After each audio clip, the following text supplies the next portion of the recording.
Olá, alunos do sexto ano, tudo bem com vocês? Eu sou o professor Pedro e hoje nós teremos a segunda aula de História. Vamos lá? Na aula de hoje vamos trabalhar o módulo 3, que começa na página 163 da apostila de vocês. As sociedades não têm histórias iguais. Vamos lá? Primeiramente, observe as imagens ao lado. Pensem um pouco, quais são as semelhanças entre elas? Quais são as diferenças? Se vocês perceberem, nessas imagens, todas elas trazem construções feitas por humanos, certo? Isso é igual. No entanto, o estilo das construções é bem diferente. O local onde elas são construídas é bem diferente.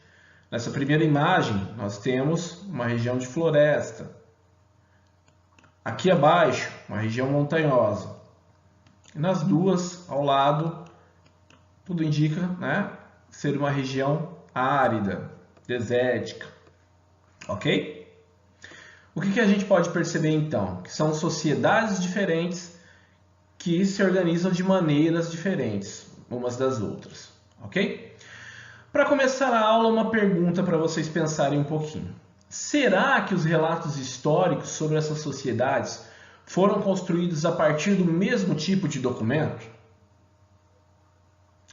Vamos ver isso ao longo da aula de hoje, beleza? Vamos lá? A partir de pesquisas históricas e arqueológicas, sabemos que os primeiros humanos surgiram e viveram no continente africano.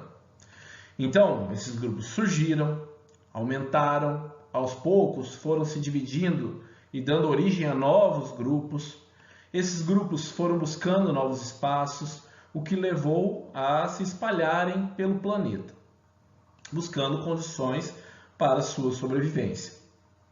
Assim, desenvolveram um modo de vida próprio, com linguagem, idioma, técnicas agrícolas, formas de moradia, práticas culturais e religiosas. Então, ao longo da história da humanidade, temos a formação de novas sociedades com variadas formas de organização social. Então, o trabalho de historiadores e arqueólogos nos permite conhecer aspectos das muitas sociedades que habitaram nosso planeta desde sua origem até tempos mais recentes. Para isso, eles utilizam as chamadas fontes históricas. Todo grupo humano deixa suas marcas. Essas marcas possibilitam, né, esses vestígios possibilitam que o historiador e o arqueólogo reconstrua a história. Né? Se vocês se lembrarem da aula anterior, é uma interpretação da história. Ao lado temos algumas fontes históricas, né, que nós vimos também na aula anterior. Aqui temos pinturas em murais, pinturas em cerâmica, ok? As fontes históricas, então, trazem, né, para os profissionais que as pesquisam, as possibilidades de enxergar características específicas de cada sociedade. Então, temos diferentes formas de registros escritos, fósseis, vestígios arqueológicos, manifestações culturais, que são rituais, danças, festas, ok? Cada grupo, cada sociedade vai ter suas formas de viver e assim vai deixar vestígios diferentes, ok? Algumas, por exemplo, deixam apenas relatos orais, lendas, rezas, músicas, mitos. Outras deixam todos os tipos de fontes possíveis. E nem sempre é com o objetivo de deixar a história. Faz parte do cotidiano das pessoas, ok? Outras sociedades deixam suas histórias marcadas, gravadas intencionalmente, beleza? Então, tanto registros escritos quanto as tradições podem ser estudadas pelo historiador para a reconstrução de relatos históricos, ok? Aqui ao lado, na primeira imagem, temos um mural da Mesopotâmia abaixo. Um papiro, os escritos dos egípcios, escrito hieróglifo, e abaixo uma cerâmica grega, ok? Agora vamos conhecer um pouco sobre algumas sociedades humanas ao longo do tempo, aprender sobre a localização no espaço e os documentos históricos que ajudaram na construção do conhecimento sobre elas. Primeiramente, Mesopotâmia. A Mesopotâmia, o que significa esse nome? Significa terra entre rios. Percebam no mapa ao lado, essas civilizações que se desenvolveram, foram algumas civilizações que se desenvolveram nessa região, vão se desenvolver entre os rios Eufrates e Tigres, ok? Aqui nós vamos ter o desenvolvimento do Império Babilônico, dos Sumérios, dos Assírios, dos Acádios. Aqui teremos o desenvolvimento de diferentes civilizações que vão se comunicar, vão ter conflitos, mas que vão ter, às vezes, características próprias, certo? O que elas têm em comum aqui também é a região, que é a região entre esses dois rios, que hoje corresponde ao Oriente Médio, tá bom? Civilizações que surgiram então há cerca de 6.000 anos atrás.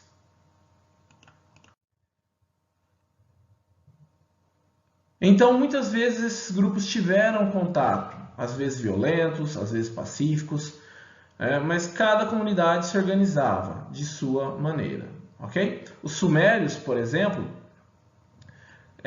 não tinham uma liderança específica, não tiveram um governante único, tá? Ali, cada comunidade tinha uma liderança, um líder, ok? Já os assírios e babilônicos tiveram reis poderosos, ou seja, poder centralizado nas mãos de uma pessoa só, certo?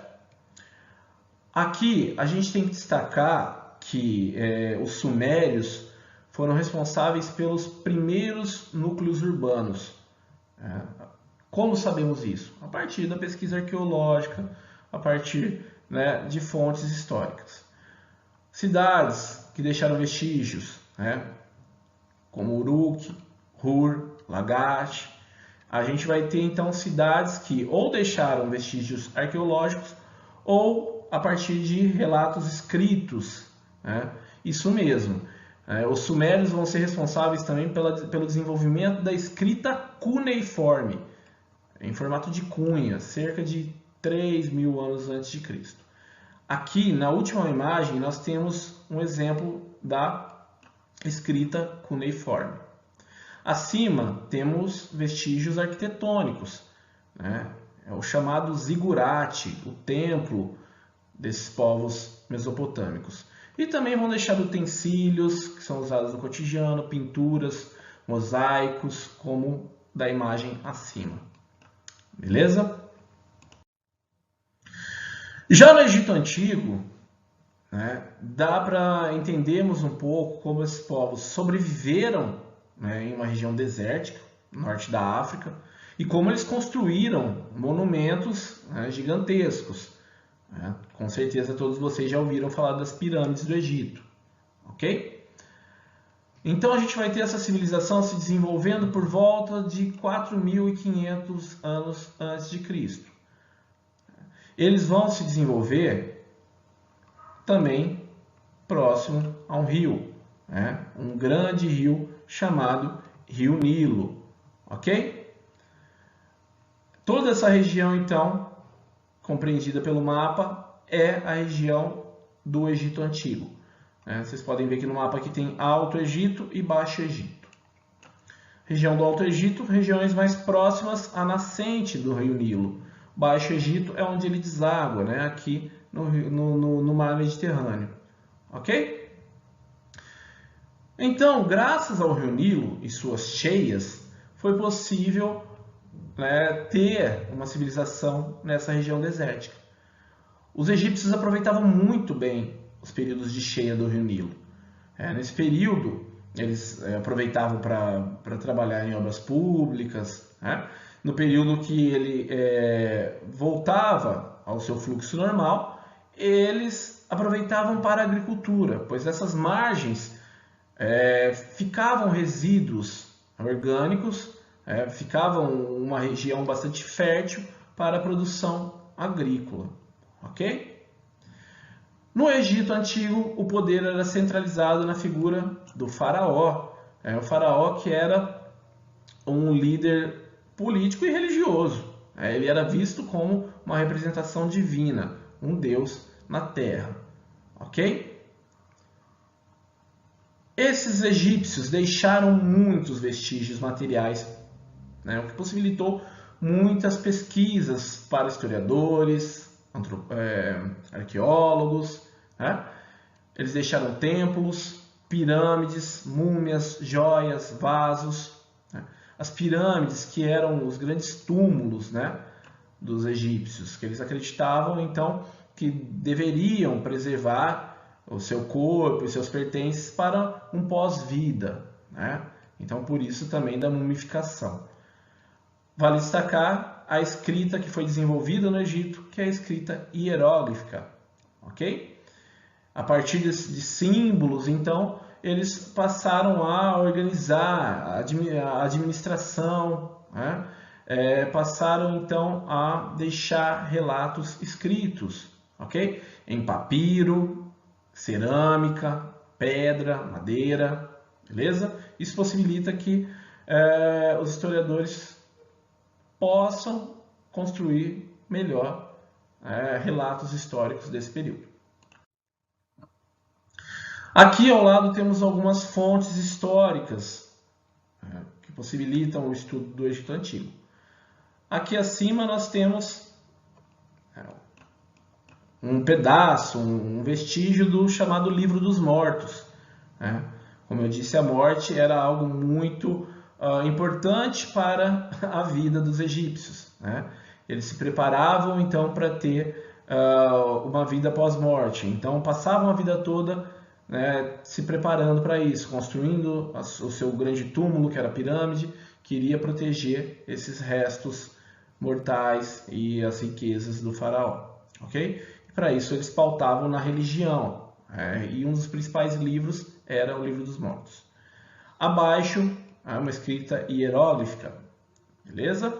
E aqui acima, as famosas pirâmides do Egito, beleza? Construções com mais de 100 metros de altura. Também temos pequenos grupos e grandes impérios na região do Mali, na África também, certo? Percebam no mapa ao lado, também próximos ao deserto do Saara.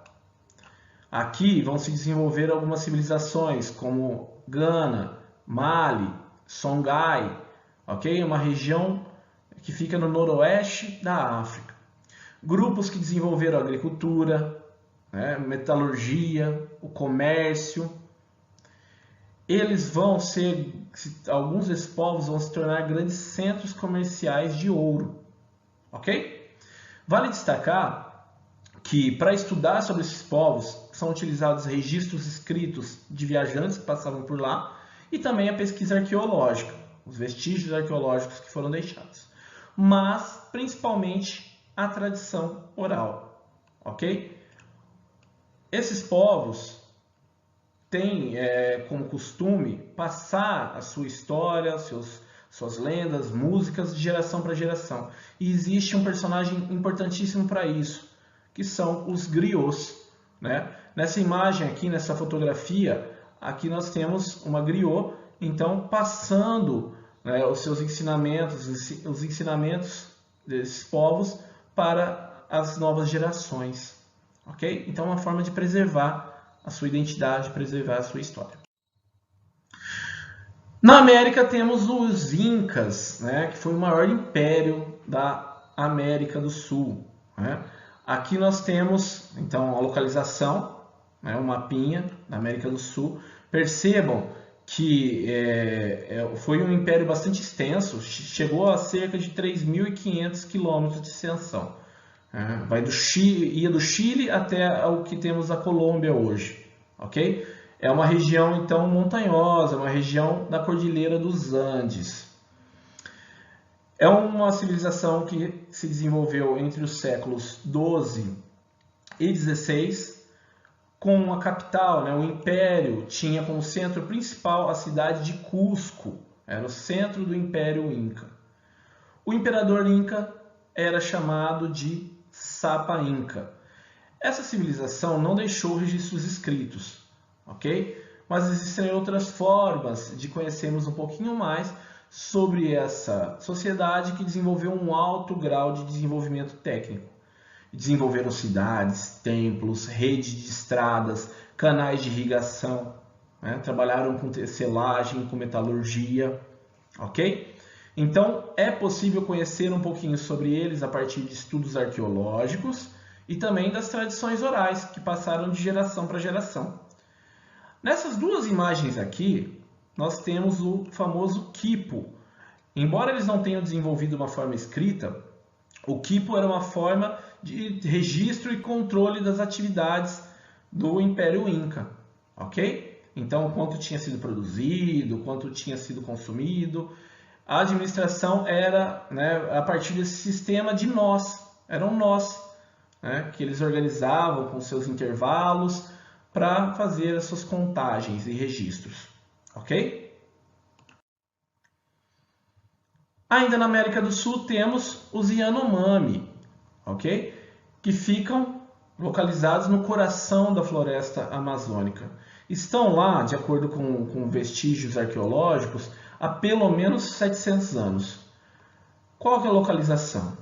Floresta amazônica, região de fronteira entre o Brasil e Venezuela. São povos que são considerados caçadores, coletores e agricultores. Conhecemos mais sobre eles a partir de pesquisas arqueológicas, ok? Mas também a partir da história oral e dos mitos que são passados de geração para geração. Nessa sociedade, vale destacar que não existem chefes. As decisões são tomadas em comum acordo por todos do grupo. Qual é a diferença entre tempo cronológico e tempo histórico?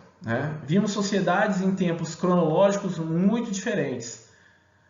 Tempo cronológico é aquele que pode ser contado, agrupado em dias, semana, meses, anos, décadas, milênios, é o tempo dos calendários. No entanto, os modos de vida variam de sociedade para outra, ok? O modo como cada grupo ou sociedade vivencia o tempo, a forma como eles enxergam o tempo, é o tempo histórico, ok? O fato de os tempos históricos dessas sociedades serem diferentes não significa que eles sejam atrasados, não significa que uma sociedade seja melhor ou pior que a outra. Nós vivemos em um contexto de muitas diferenças culturais, tanto atualmente quanto em tempos anteriores. Um exemplo das diferenças em tempos históricos é a nossa sociedade atual. Por exemplo, a nossa atual sociedade vive no mesmo tempo cronológico dos Yanomamis, mas em tempo histórico diferente do deles, certo? Portanto, podemos viver no mesmo tempo, mas de formas completamente diferentes. Infelizmente, temos um problema decorrente da não aceitação das diferenças culturais e de tempos históricos, que é o etnocentrismo. O que é considerado etnocentrismo? Qual é a explicação desse conceito? Então, classificar povos como atrasados ou inferiores com base em diferenças entre as várias formas de organização e perceber os valores, modo de vida, desprezando os demais, é o que chamamos de etnocentrismo, ok? Então, esse não respeitar a diferença cultural, entender que a sua cultura, a sua forma de viver é superior à outra e desprezar a outra, é o etnocentrismo, A própria palavra, etno, a minha cultura, etnia, no centro. É importante você respeitar e saber da importância da sua cultura, reconhecer que ela é importantíssima para você. No entanto, ela não é mais importante que a outra, ok? As outras devem ser respeitadas da mesma forma. Observe a charge ao lado, Esse é o meu certo, esse é o meu errado. É um sujeito falando para o outro, que tem o seu jeito certo e errado diferente do dele. E ele entende então que são conceitos estranhos. Será que são estranhos? Na verdade, são só diferentes, né? Aquilo que é considerado importante para o nosso modo de vida pode não ter significado nenhum para outro povo, assim como o que não valorizamos pode ser muito importante para outra sociedade. Portanto, devemos buscar conhecer mais e respeitar as diversas culturas. Bom, pessoal, na aula de hoje vocês aprenderam um pouquinho sobre diferentes formas de organização de sociedades históricas e os diversos vestígios que são deixados, né, que são usados pelos historiadores para escrever o relato histórico. Também aprendemos sobre o conceito de etnocentrismo e a importância de respeitar as culturas que são diferentes das nossas. Bom, espero que tenham gostado, né? No slide está o meu contato, caso tenham dúvidas, ok? Uma boa semana para vocês, bons estudos, muito obrigado e até a próxima aula, pessoal!